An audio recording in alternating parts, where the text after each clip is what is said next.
Un professionnel incompétent, il faut savoir que c'est vraiment comme une infection. Plus vite on la traite, plus vite on arrive à guérir. Et salut à tous, ici Yannick le marchand de biens, j'espère que tout roule pour vous, que vous avez la forme. Je suis très heureux de vous retrouver pour cette nouvelle vidéo dans laquelle je vais traiter une question qui m'a été envoyée par une de nos auditrices et qui est la question suivante. Que faire lorsqu'on rencontre des professionnels incompétents, lorsqu'on tombe sur un professionnel incompétent? Et en la matière, il ne s'agit pas juste d'un simple professionnel, n'importe lequel, on va dire un plaquiste ou quelque chose comme ça, mais c'était bel et bien son notaire. Donc on a affaire à une professionnelle de l'immobilier, marchand de biens, qui a suivi une de nos formations et qui est tombé sur un notaire qui était relativement incompétent et qui nous a donc posé cette question. Et donc dans cette vidéo, je vais traiter cette question: que faire? Que diable faire lorsque l'on tombe sur un professionnel incompétent? On est parti.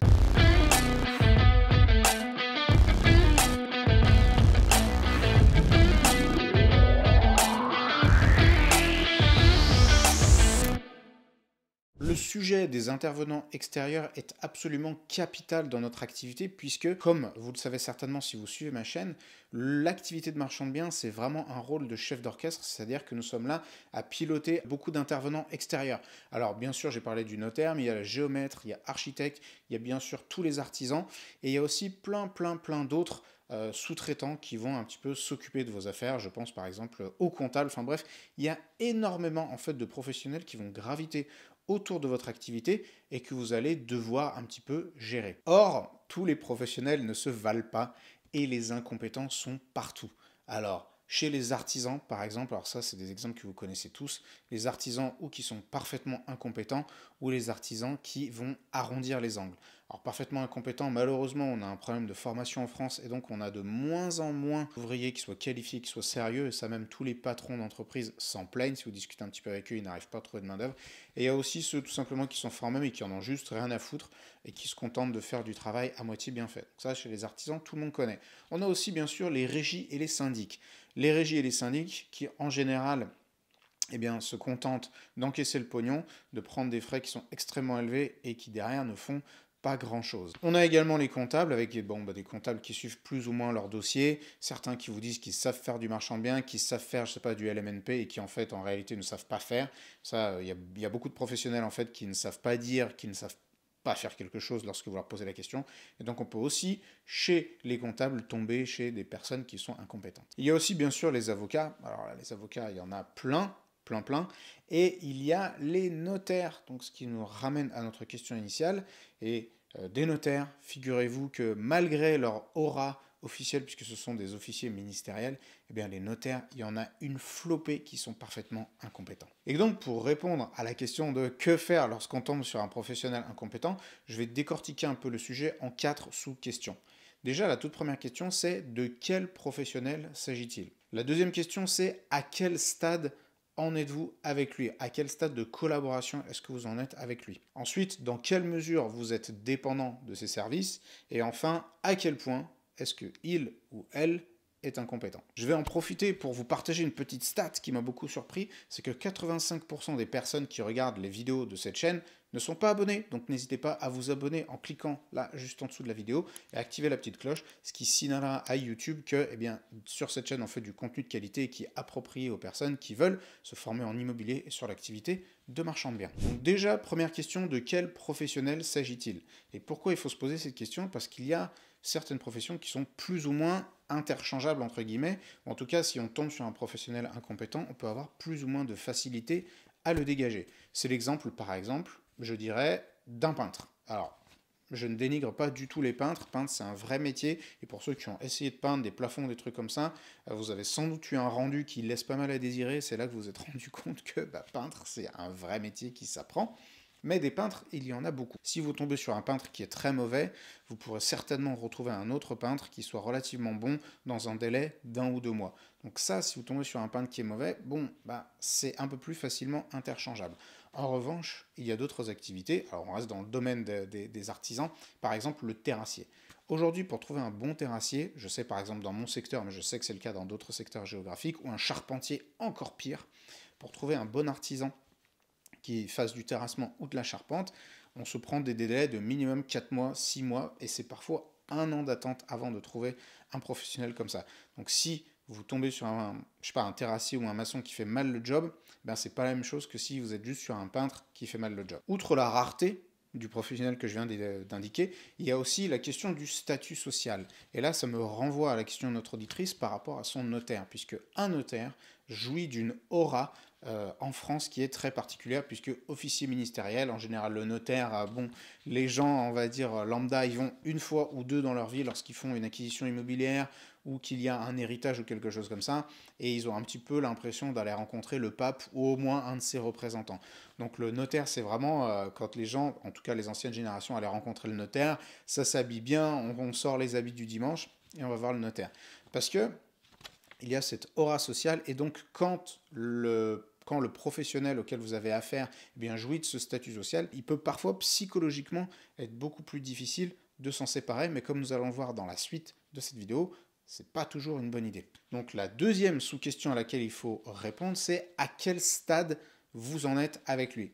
Est-ce que vous êtes juste un petit peu en train de discuter? Est-ce que vous êtes déjà en train de flirter? Est-ce que vous êtes carrément sur la piste de danse? Ou est-ce que vous êtes déjà au lit avec cette personne? Un professionnel incompétent, il faut savoir que c'est vraiment comme une infection. Plus vite on la traite, plus vite on arrive à guérir. Si vous êtes au tout début de votre relation, n'hésitez pas à rectifier le tir. Essayez de recadrer.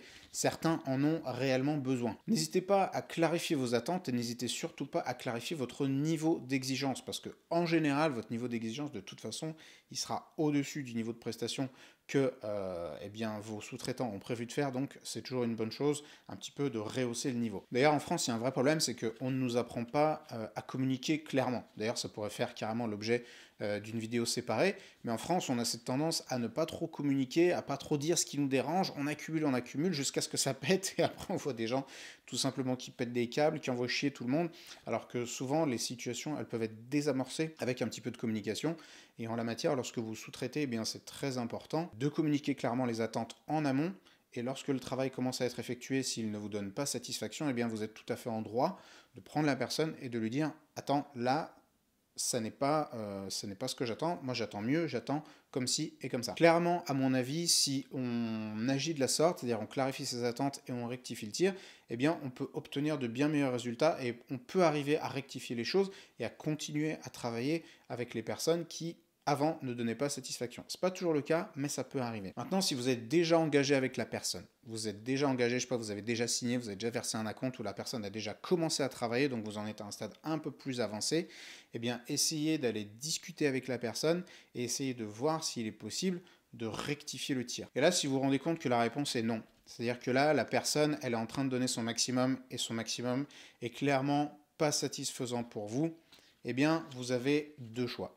Soit vous restez avec la personne, vous continuez, vous allez jusqu'au bout de la démarche, mais il faut que vous ayez conscience du prix que ça va coûter, ou alors vous décidez de couper, vous décidez d'arrêter net, et là aussi j'imagine que ça va avoir un coût. C'est-à-dire que quand on est engagé avec une personne et qu'on la dégage, ça a un coût puisqu'il faut repartir à zéro, souvent il y a de l'argent de perdu, certainement qu'il va y avoir du temps de perdu, mais pour revenir sur la métaphore médicale, un professionnel qui est incompétent avec lequel vous êtes déjà engagé, c'est comme un membre gangréné.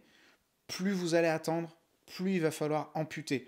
Et à un moment donné, c'est très difficile de se dire « Merde, j'ai un membre qui est infecté et il faut couper », mais je vous le garantis pour l'avoir vécu de nombreuses fois, et même l'avoir vécu très récemment encore une fois, plus on attend, plus c'est difficile, plus ça coûte d'argent. Donc si vous avez clarifié vos attentes en amont, si vous avez posé vos attentes très clairement, on vous a dit que c'était ok, que ensuite la personne a commencé à bosser et que là vous vous rendez compte que le travail ne vous donne pas satisfaction et que vous avez essayé de rectifier le tir et que ça ne fonctionne toujours pas, là je vous le dis, c'est le moment de couper à vif, c'est le moment d'amputer, c'est le moment d'arrêter cette relation qui va vous coûter très cher si vous vous entêtez à la maintenir. Et on a toujours cette tendance à croire que non, ça va aller, non, les choses vont s'améliorer, mais non, il va comprendre ou elle va comprendre et je vais lui dire et machin truc. Mais en fait, en général, les choses ne s'améliorent pas. Et vous partez, imaginez-vous, c'est comme si vous partiez pour une course de chevaux, et en fait, vous vous rendez compte que vous êtes monté sur une mule. Et là, c'est comme si vous disiez, non, mais la mule, vous allez voir, elle va finir par avancer super vite, et elle va me faire gagner la course. La mule ne va pas se transformer en cheval de course. Les métamorphoses, ça n'existe que dans les contes de fées. Mais dans la réalité, dans l'entrepreneuriat, dans l'immobilier, si vous tombez sur un professionnel qui est une mule, vous ne le transformerez jamais en cheval de course. La troisième question que vous devez vous poser, c'est dans quelle mesure est-ce que vous êtes dépendant du professionnel? Et là, je vous pose la question de façon différente. Dans quelle mesure êtes-vous réellement dépendant de ce professionnel? Parce que pour reprendre le cas du notaire, certains s'imaginent que les notaires sont indéboulonnables, qu'ils ne sont pas interchangeables et qu'à partir du moment où on travaille avec un notaire, eh bien, on ne peut pas travailler avec un autre notaire, qu'on ne peut pas le dégager, que ça ne se fait pas ou que c'est juste impossible. Et donc certaines dépendances, entre guillemets, sont juste psychologiques. En revanche, il y a des dépendances qui existent bel et bien. C'est-à-dire que si vous avez un chantier, un gros chantier de rénovation, un chantier de construction qui doit commencer, et que là, il y a le terrassier qui fout un peu la merde, et bien clairement, vous êtes dépendant de lui dans la mesure où en fait tout le reste de votre chantier, tout le reste de votre opération va dépendre de son intervention à lui. Donc là, il y a une réelle dépendance. Mais pour reprendre le cas du notaire qui est notre question de base, je vous le rappelle, eh bien la question qui va se poser, c'est est-ce que vous êtes réellement dépendant de ce notaire ou alors est-ce que vous pouvez tout simplement le dégager? Et demandez-vous si cette dépendance, elle n'est pas juste dans votre tête. Et dans la plupart des cas, certainement en ce qui concerne le notaire, en réalité, on n'est pas du tout dépendant d'un notaire. On peut en changer en chemin. Et donc, si vous voyez que vous n'êtes vraiment pas dépendant du professionnel avec lequel vous bossez et qu'il est vraiment incompétent, eh bien, dégagez-le. J'en profite pour vous demander de payer votre like si ce n'est pas déjà fait. Si vous appréciez le contenu de cette vidéo, n'hésitez pas à mettre un petit like, un petit commentaire. Ça fait toujours plaisir et ça m'encouragera à créer d'autres vidéos. Et s'il y a des sujets dont vous aimeriez que je parle, des sujets que vous aimeriez que je traite, n'hésitez pas à le mettre en commentaire. Ensuite, la question qu'il va falloir se poser, c'est la question numéro 4, c'est à quel point est-il incompétent? Et là, il peut y avoir aussi une notion de subjectivité. C'est-à-dire que est-ce que c'est une personne qui est réellement nulle? Ou alors, est-ce que c'est juste voilà, une petite erreur de parcours, quelqu'un qui a fait une erreur qui mérite juste un petit recadrage? Et là, c'est important d'avoir cette conversation avec la personne, c'est-à-dire expliquer que vous lui en voulez pas parce qu'on est tous humains et qu'on fait tous des erreurs, et moi le premier. Par contre, de voir si la personne reconnaît en face, et ça c'est vraiment un critère très important, est-ce que la personne reconnaît qu'elle a fait une erreur et qu'elle peut faire beaucoup mieux, ou alors elle vous dit bah non, en fait, ça, voilà, c'est le niveau de prestation, c'est ce que je vous donne, et il n'y aura pas mieux. Ceci dit, il faut que vous sachiez d'ores et déjà que ces petits recadrages, même si vous y mettez toutes les formes du monde, ils ne sont pas du goût de tout le monde. Et là, j'ai une petite anecdote sur un agent immobilier avec lequel on avait l'habitude de travailler. Il nous amenait des opérations, on lui donnait des biens à la commercialisation, et une fois il y a eu une commercialisation, un suivi de dossier qui ne nous a pas donné satisfaction. Donc, voilà, on n'était pas satisfait, on n'avait pas assez de retours, donc je lui ai fait un mail. Franchement, c'était pas un truc incendiaire, j'étais certainement pas insultant, même si vous voyez, j'ai parfois en vidéo comme ça, je suis un petit peu, voilà, un petit peu agité. Sachez qu'en général, quand je m'exprime avec des professionnels, certainement par écrit, c'est relativement posé. Et donc là, je lui disais, bah écoute, voilà, sur cette opération, nous, on n'est pas très satisfait parce qu'on aurait voulu qu'il y ait un peu plus de suivi, on aurait voulu qu'il y ait plus de retours. Donc là, on n'est pas très content. Et à l'avenir, on aimerait que ce soit comme ci, comme ça. C'était vraiment simple, cordial, c'était posé. Et en fait, il y a des gens qui ne savent pas entendre la critique, même si cette critique, elle est objective et elle est constructive. Et sachez que ça peut mettre fin à des relations professionnelles. Et au final, peut-être que c'est pas grave, parce que si les personnes avec lesquelles vous travaillez, il faut qu'elles soient complètement en phase avec le niveau d'exigence que vous avez. Et si vous vous rendez compte que la personne en face n'est pas capable de répondre, de satisfaire à ce niveau d'exigence, eh bien, il peut être tout à fait pertinent d'en changer. Ce qui est certain, pour répondre de façon ferme et définitive à la question de notre auditrice, si vous avez affaire à un professionnel qui est nul, il faut impérativement le dégager. Certainement si vous avez affaire à un notaire, puisque vous devez bien vous rendre compte, souvent ça n'est pas vous qui exécutez, au final c'est sur vous que ça va retomber si votre sous-traitant, si votre prestataire fait n'importe quoi. Par exemple, si un artisan fait mal le job, votre acquéreur, ça n'est pas l'artisan qui va aller chercher, c'est vous qui va appeler à 7h du mat pour gueuler parce qu'il y a une fuite, parce qu'il y a un truc, parce qu'il y a ceci, parce qu'il y a cela. Ça, je peux vous garantir que c'est du vécu. Si un courtier, si un banquier n'édite pas les offres à temps, ne fait pas le job, ne vire pas les fonds, ça n'est pas sur le banquier qu'on va aller taper le jour de la signature parce que l'argent n'est pas arrivé à l'étude de notaire, c'est vous qui allez être mis en cause. Et par rapport au notaire, qui était le point de départ de notre vidéo, sachez que le notaire, c'est véritablement l'interlocuteur clé du marchand de biens. vous allez être en relation tout le temps avec votre notaire. Ça va être pas votre confident, mais en tout cas votre conseiller. Vous allez lui demander énormément de choses. Et donc, si vous tombez sur un notaire qui n'est pas réactif, qui vous donne pas satisfaction, ou pire, qui vous dit des conneries, parce qu'il y en a plein, sachez qu'il y en a plein qui disent n'importe quoi, alors il faut impérativement en changer. Sur le notaire, sur les artisans, vous ne pouvez pas vous permettre de travailler avec des personnes qui soient nulles ou même moyennement bonnes. Il vous faut des gens qui soient absolument excellents dans ce qu'ils font. Et il faut bien que vous rendiez compte d'une chose, parce qu'en France, on a un petit peu de mal à assimiler ça, c'est que le notaire, on n'est pas marié avec. Ok, ça a beau être le notaire de famille depuis 30 ans, peut-être qu'il sait super bien gérer les successions, peut-être qu'il sait bien gérer les contrats de mariage, les trucs comme ça, mais sachez que les notaires ne savent pas tous gérer les opérations de marchand de biens. Et donc, si votre activité, c'est une activité de marchand de biens, vous devez impérativement avoir un notaire qui sache gérer ce genre de dossier.